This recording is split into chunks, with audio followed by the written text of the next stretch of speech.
ба номи парвардигори бахшанда ва меҳрубон. дуруд бар шумо тамошобинони барномаи хабарии Паёмнюз. имрӯз 13 август дар студия бо шумо ҳишоми абдуманон ҳастам. барномаро аз номгӯи хабарҳои имрӯза ҳусни оғоз мебахшем. мансабдорони тоҷик муваззаф шуданд ҳатто дар бораи мурғу чоравояшон низ гузориш диҳанд.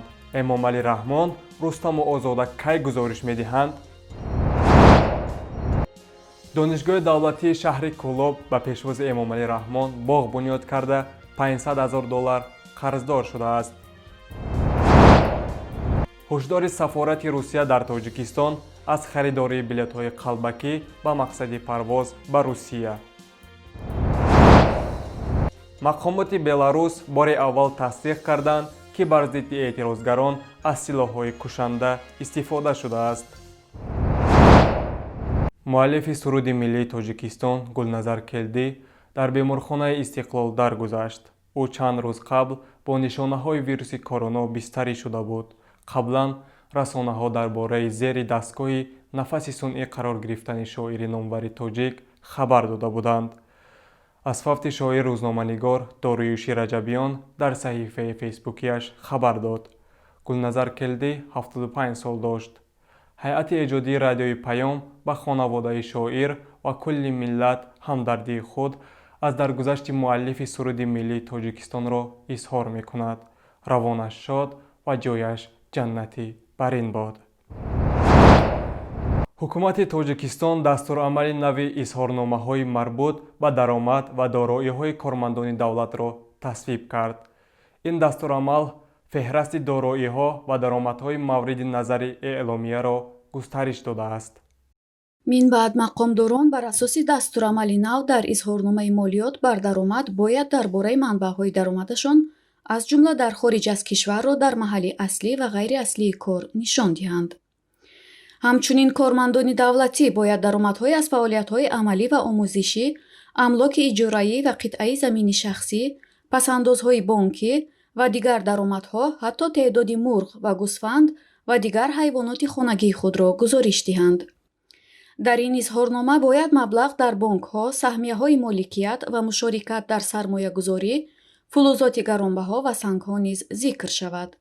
эъломияҳои мавҷуд токунун ҳовии иттилооти дар мавриди дастмуздҳо, соири даромадҳо ва дороиҳо, хонаҳои истиқоматӣ, хонаҳои ҳавлӣ, замин ва мошини кормандони давлатӣ аст. дар ҳамин ҳол аз гузориш ва талаби изҳорнома аз раисҷумҳур чизе гуфта нашудааст. гуфтанист, худи Эмомалӣ Раҳмон, раисҷумҳури Тоҷикистон, ҳадди аққал тӯли 15 соли охир боре ҳам аз дороии худ гузориш надодааст ва ҳатто боре ҳам нишасти матбуотӣ доир накардааст. ин ҳам дар ҳолест, ки тибқи қонун роҳбарияти ҳукумати Тоҷикистон, роҳбарони вазорату кумита ва дигар идораҳои давлатӣ бояд ҳар 6 моҳ нишасти матбуотӣ баргузор кунанд. ҳоло гап дар бораи изҳорномаи мансабдорон аз моликияту дороӣ меравад. интизор меравад ин гузориш низ дар маҳдудаи масъулону вазирон ва роҳбарони кумита боқӣ мемонад.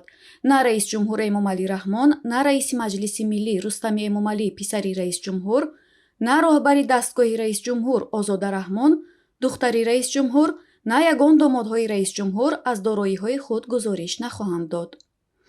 гуфтанист, дар ҳоле ки маоши аксари раисҷумҳурони кишварҳои дунё дар расонаҳо нашр мешаванд, чӣ қадарии маоши раисҷумҳури Тоҷикистон сирри давлатӣ маҳсуб меёбад. аммо тахмин зада мешавад, Эмомалӣ Раҳмон аз баландмаоштарин раисҷумҳур дар ҷаҳон аст.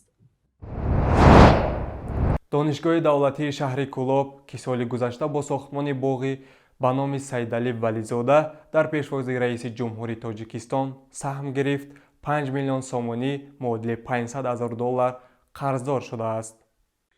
бино ба иттилои расонаҳо, боғи ба номи Сайдалӣ Вализодаро дар масоҳати беш аз 3 гектар ширкати Фаридун сохт ва онро моҳи сентябри соли гузашта ҳангоми сафари Эмомалӣ Раҳмон ба Кӯлоб ба истифода доданд. абдусалом Мирализода, раиси донишгоҳи давлатии шаҳри Кӯлоб, чанд рӯз пеш ҳангоми нишасти хабарӣ гуфта буд, ки баъзе аз соҳибкорони бечора гирия мекунанд, ки ба шумо боғ сохтем, пули моро диҳед. хайр ман чӣ гӯям?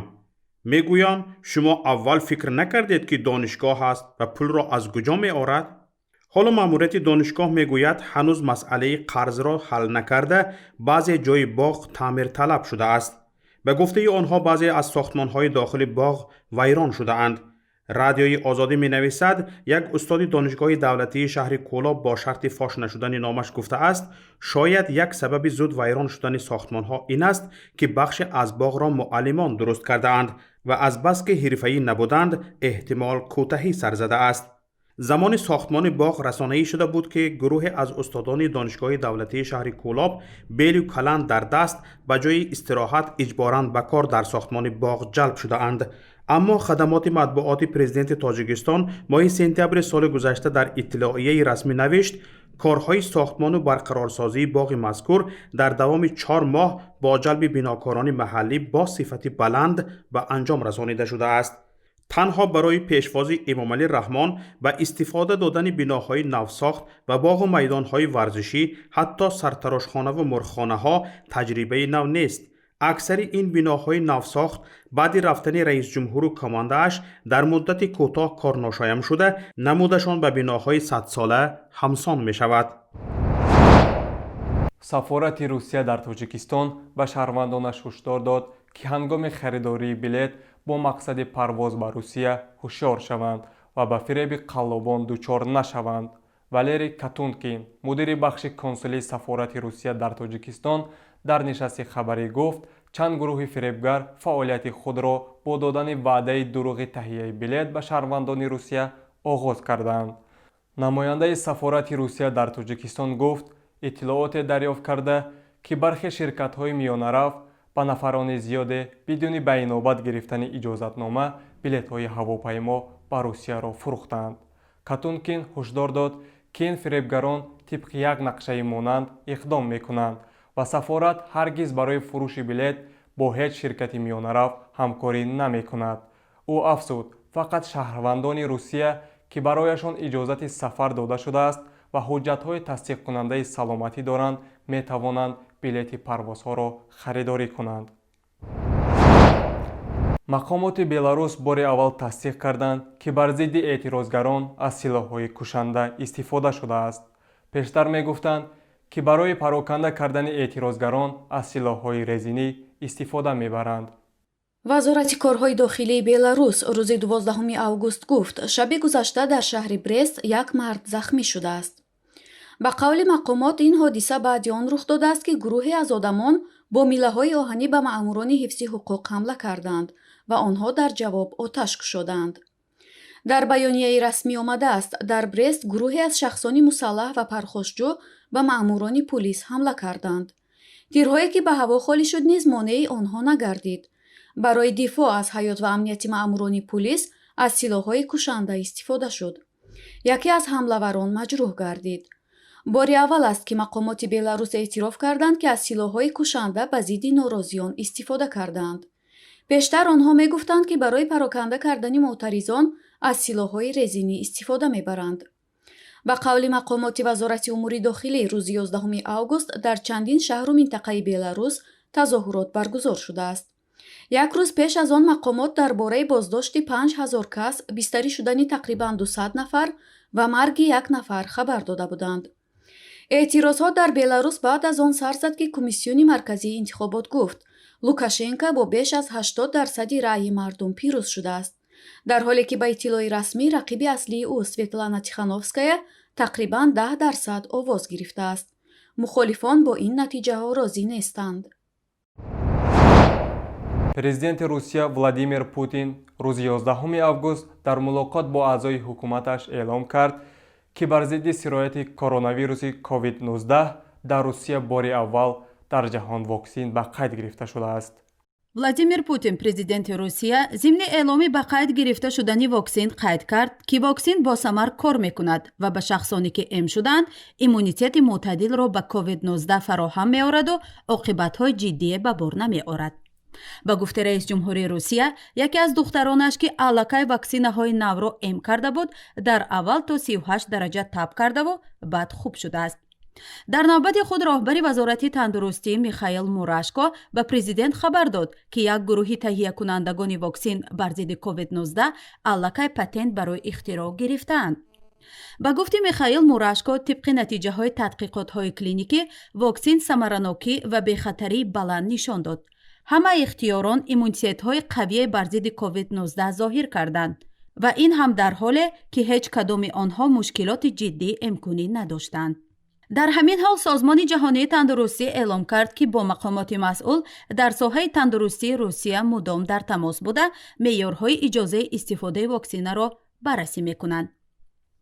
тавре Deutsche Welle менависад, намояндаи созмони ҷаҳонии тандурустӣ Тарик Язаревич гуфтааст, ҳамаи маълумот доир ба бехатарӣ ва муассирии ваксина бояд бечуну чаро ва дақиқан санҷида шавад. қаблан созмони ҷаҳонии тандурустӣ аз Русия даъват карда буд ки зимни таҳия ва коркарди ваксина меъёрҳои муқарраршударо барои истеҳсоли маводи тиббии бехатар ва муассир риоя намоянд. дар Олмон сабти ваксинаро бе марҳилаи сеюми ҳалкунандаи озмоишҳои клиникӣ санҷиши хатарнок барои одамон номиданд.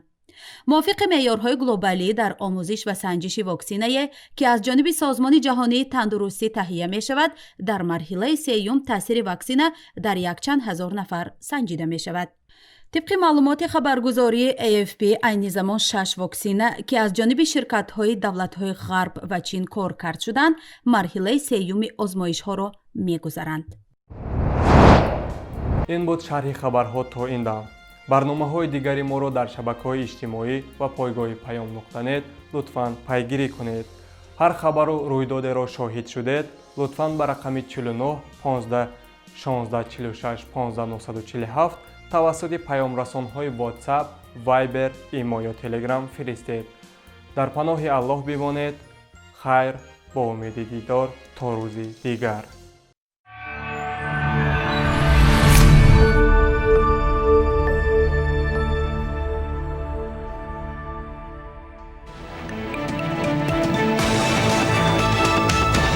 радиои паём.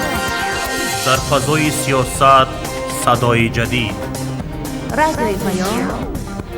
илм, фарҳанг, навид. радиои паём. машварат, баҳс, гуфтушунид. дар тамоми дунё рӯи расонаи интернетии радиопаём.net